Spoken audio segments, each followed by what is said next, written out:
Muy buenas tardes a todos, espero se escuche muy bien. Para mí realmente es un honor estar el día de hoy con ustedes y poderles hablar acerca de este tema tan importante y tan interesante. No me hubiera encantado estar ahí de manera presencial, pero por situaciones laborales no tuve la oportunidad, pero gracias a esta parte de situación de vida, pues podemos estar en contacto con todos ustedes y repito, un fuerte agradecimiento a la Academia por la invitación. Y sin más preámbulo, pues vamos a platicar un poco acerca de esta parte tan interesante que es la situación de vacunas en escolares con vacunas o celulares y en dosis reducida contra tosferina, ¿no? Todo esto se va a basar en base al preámbulo que ya comentó la doctora Alicia, muy puntual, de que por momentos pensamos que la tosferina no existe, se ha ido o quién sabe dónde está metida, pero eso es una mentira, ¿no? Porque nosotros en la vida diaria en las situaciones hospitalarias diarias seguimos viendo estos casos y creo que debemos de contar estrategias para que poco a poco podamos disminuir la prevalencia de esta enfermedad. Pero bueno, sin más preámbulo, pues estaremos tocando en estos poquitos minutos que hablaré con ustedes de manera muy puntual, un poco acerca de generalidades. Hablaremos muy dirigidamente acerca de las vacunas celulares contra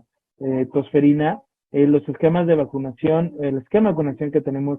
en México, un poco comparado con lo que existe a nivel mundial y lo que está a nivel de Latinoamérica, para nosotros encontrar estrategias futuras en base a este tópico. Como bien platicó un poquito la doctora, sabemos que la tosferina es causada por Bordetella pertussis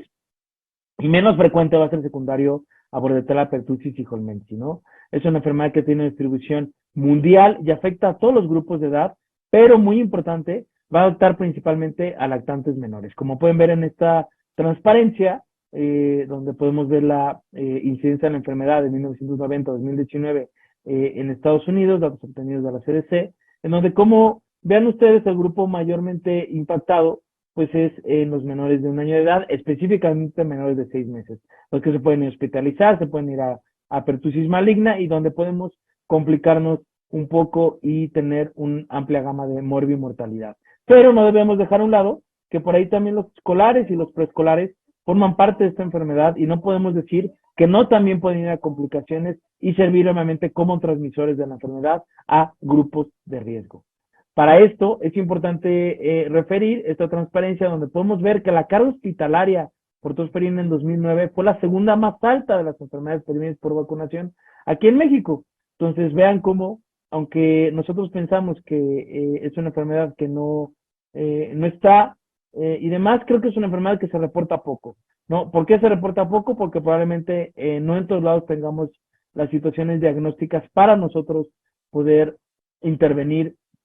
en el diagnóstico y lo dejamos como síndrome coqueluchoide, ya que no tenemos el cumplimiento de definición operacional como caso de tosferina, ¿no? Entonces, el advenimiento del diagnóstico nos va a ayudar a tener datos más factibles de esta enfermedad y pues saber que aunque no haya un diagnóstico por momentos oportuno, sigue siendo una amplia gama de cama hospitalaria dentro de nuestros hospitales de referencia. Lo preocupante, pues, es la transmisibilidad que tiene esta enfermedad, teniendo un índice de reproducibilidad de 12 a 17 casos, casi comparativo con la parte que es sarampión. Tiene una tasa de ataque de más de 90% en individuos susceptibles, que son los lactantes, y obviamente otros pacientes con factores de riesgo, en los cuales puede llevar a enfermedad grave que lamentablemente pueda terminar con la vida. Tiene una amplia gama de factores de virulencia, que esto es lo que hace que esta enfermedad sea tan agresiva, en los que más podemos destacar la toxina pertussis, las pertactinas, hemoglutinina filamentosa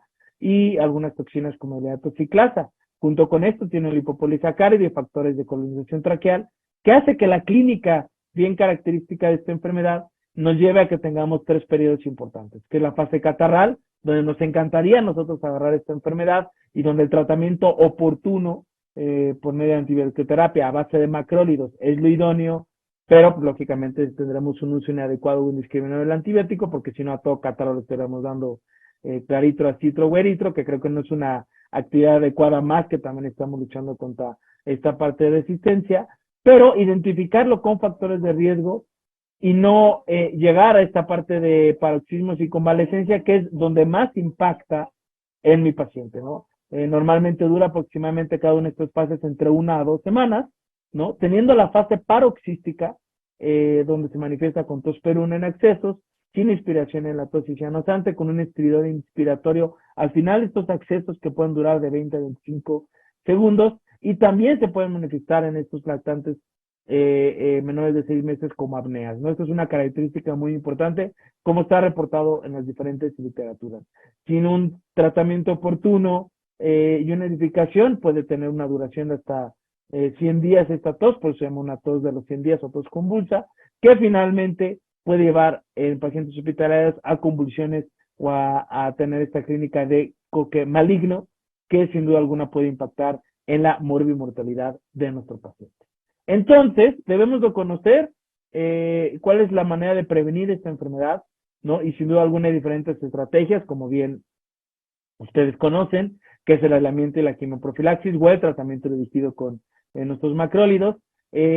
La parte más importante de la que más debemos de enfocarnos en que es una enfermedad prevenible por vacunación, ¿no? La parte de vacunación en la embarazada, que ya hablarán un poquito más adelante mis colegas acerca de este tópico, y la parte de vacunación en personal de la salud, son enfoques de prevención que debemos de tener en mente para evitar esta enfermedad. Pero yo voy a hablarles muy importante acerca de las vacunas celulares. Las vacunas celulares se desarrollaron desde hace tiempo buscando una alternativa a las vacunas previas, que son las vacunas de célula entera, ya que estas presentan un gran porcentaje de efectos secundarios o reactogénicos, ¿no? Entonces, de 1984, Sato en Japón desarrolla la primera vacuna, ¿no?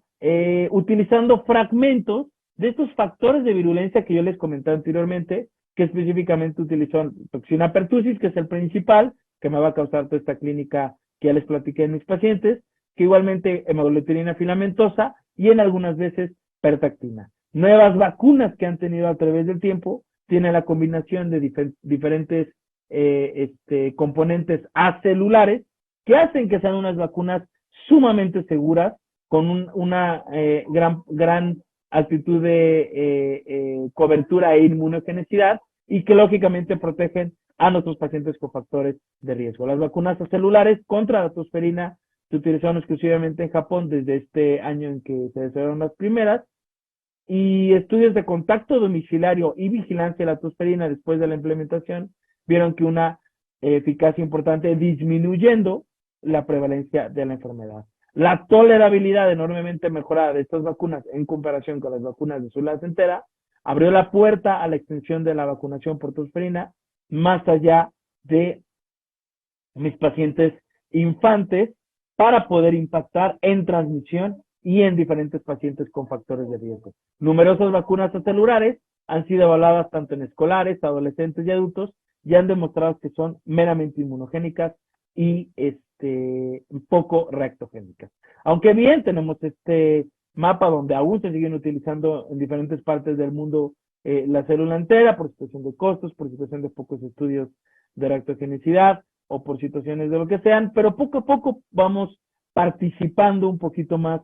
pintando un poquito más de rojo el mundo con estos componentes celulares que sin duda alguna llegaron para cambiar esta forma de vacunación contra tosferina, ¿no? Las vacunas celulares en Estados Unidos y Canadá y Australia han reemplazado completamente la de célula entera. Por ahí Europa todavía tiene algunos lugares donde se sigue poniendo lo que es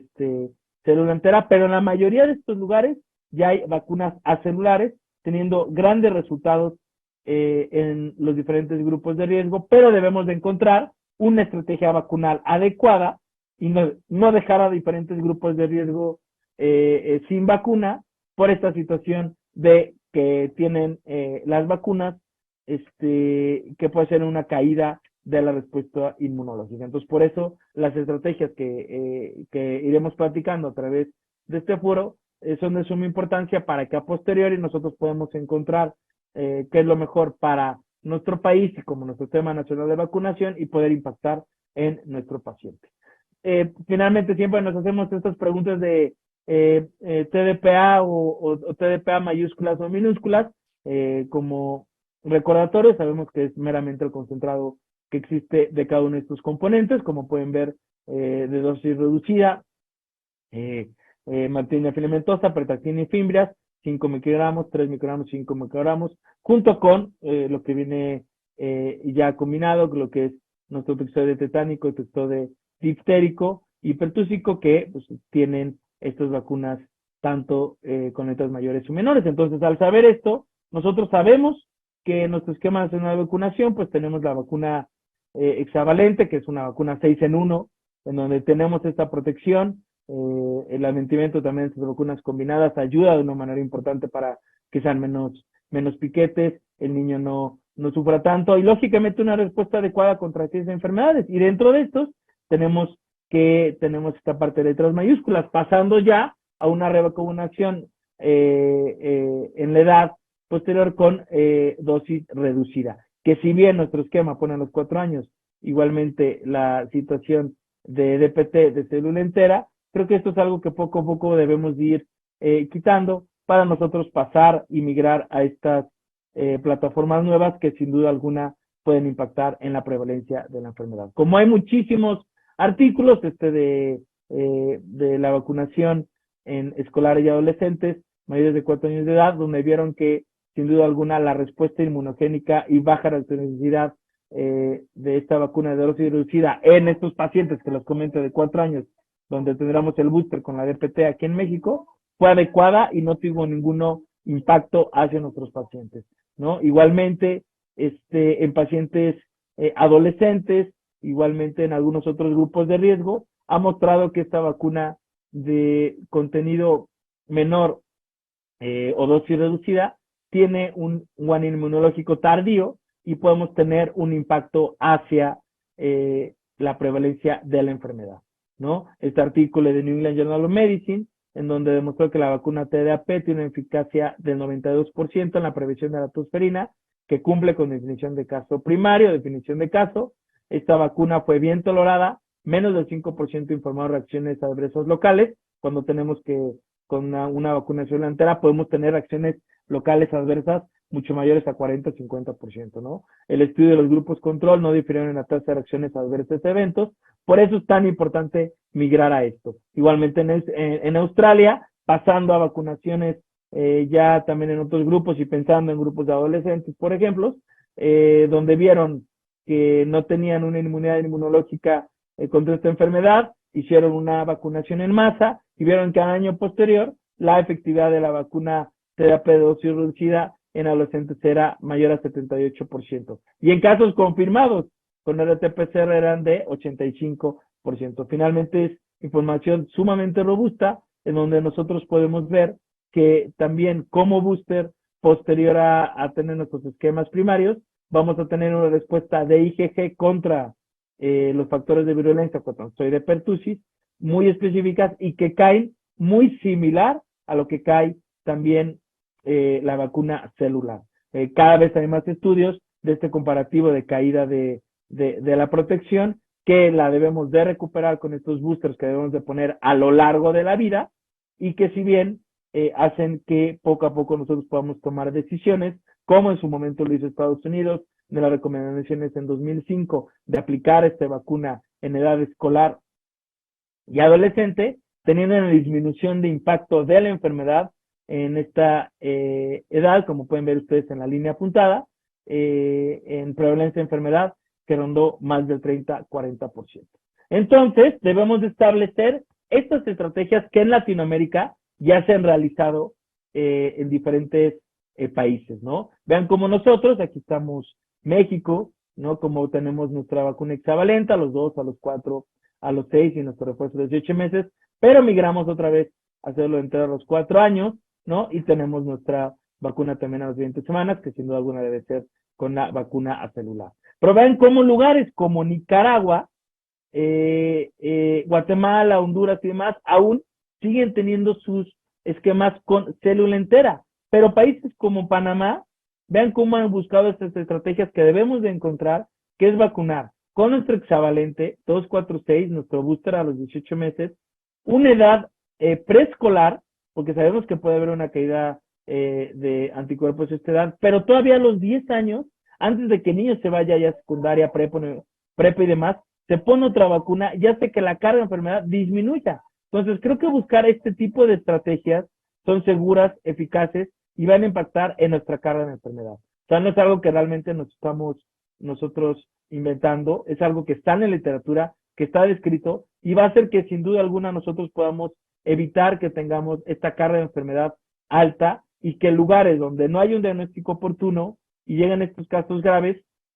podamos también ayudar a que haya un mejor diagnóstico, pero sobre todo que la carga de enfermedad no sea tan importante. Como vimos en este reporte de Salud 2021, donde la caída de la dosis de DPT, 76% de protección vacunal